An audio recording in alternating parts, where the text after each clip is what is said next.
Hi, welcome back everybody. I was talking to my dad the other day and he was checking in on me.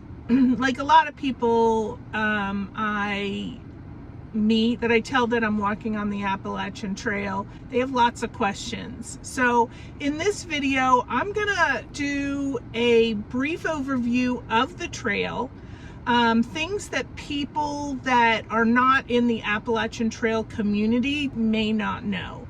And I'm going to go through some most common questions that I get. In this video, I'm going to talk about through hikers.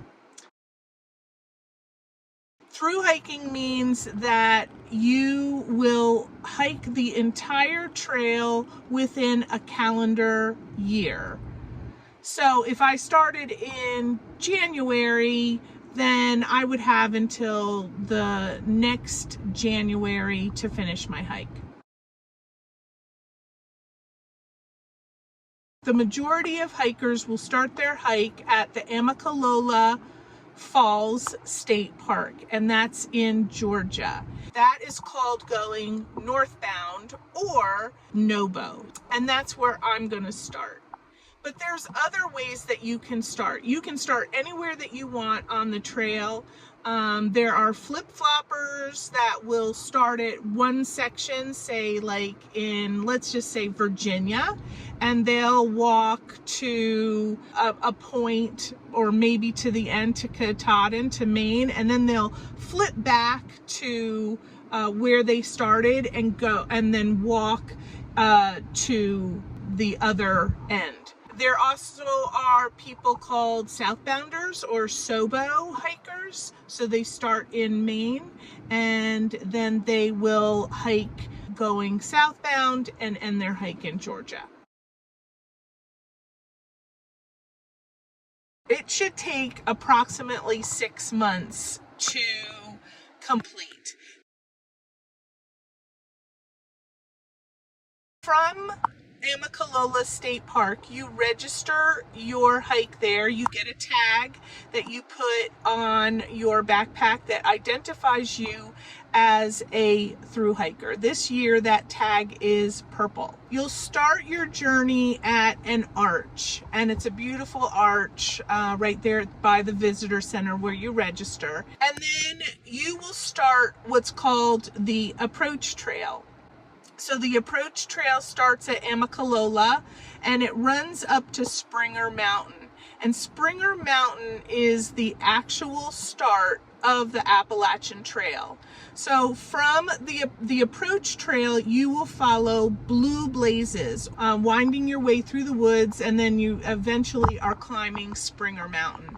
And when you get to the top of Springer Mountain, that is the end of the approach trail. And up there is a plaque. From that point, you are no longer following blue blazes, you are following white blazes. And they're painted on a tree, and you just follow this well-worn trail through all these states.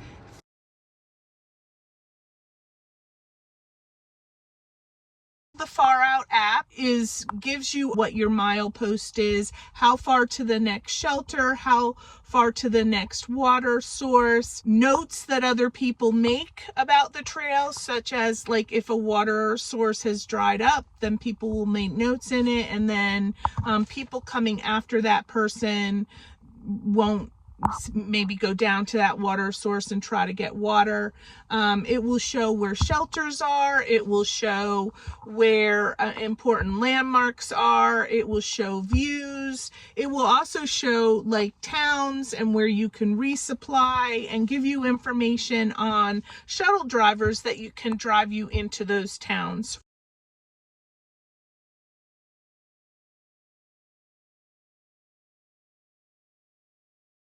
The second source that I'm using is the AT guidebook, and I've downloaded that onto my phone, and it basically gives the exact same information as the Far Out app. It's just another source of information on the trail.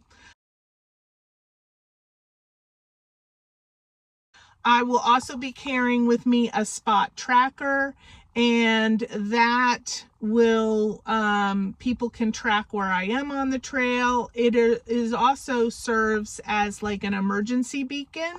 So if I am in trouble or get hurt or something, I can push a button on the app and it will alert authorities and they can come and help me.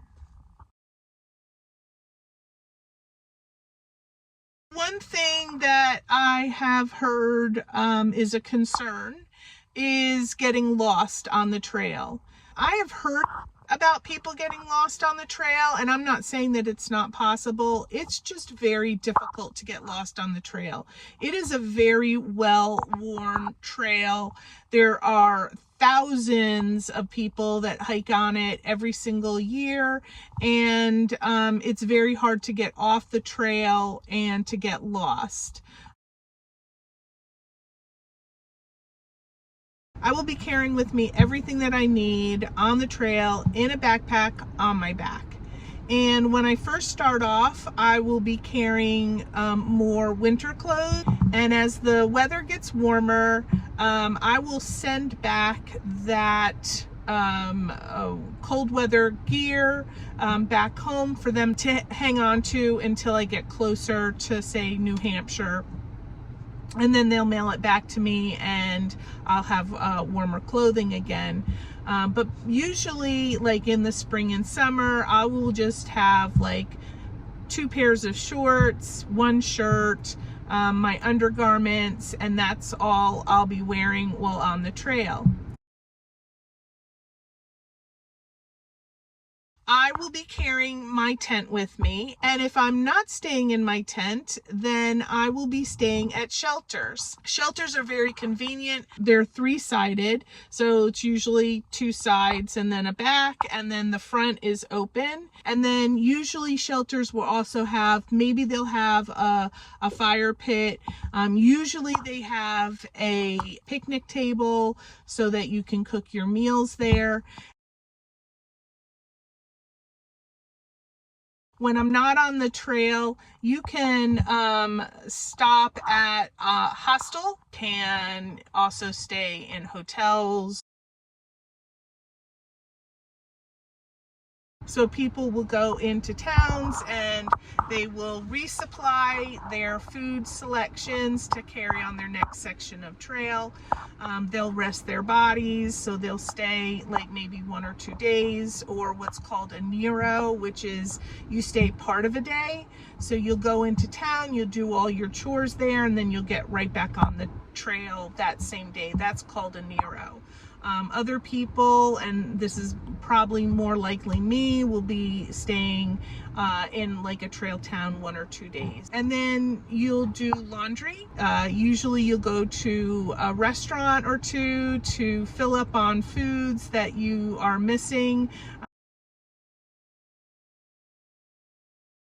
A resupply is where you are resupplying your food for the next portion of trail that you're hiking until you either run out of food or you get to the new or you get to the next town. I did get a question from my dad that he asked, you know, how many miles will you walk? So most people will start doing 8 miles a day to begin with. And that's what I plan to do. I plan on doing 8 miles a day until I start getting my trail legs and start feeling more comfortable, and then I'll start kicking up my mileage as I go. So my goals for this hike is obviously to make it all the way to Katahdin.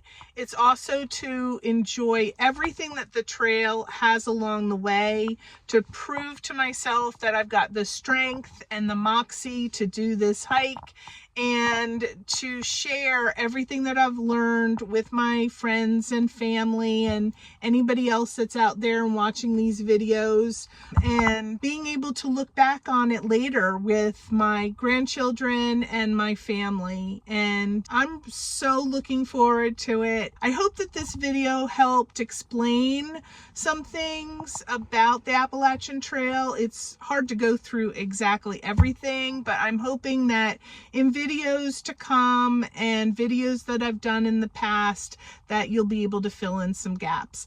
Of course, I'm always open to questions. So thanks so much for joining me. I so much appreciate you being here and supporting me. Thank you so much. Bye. Have a good day, y'all.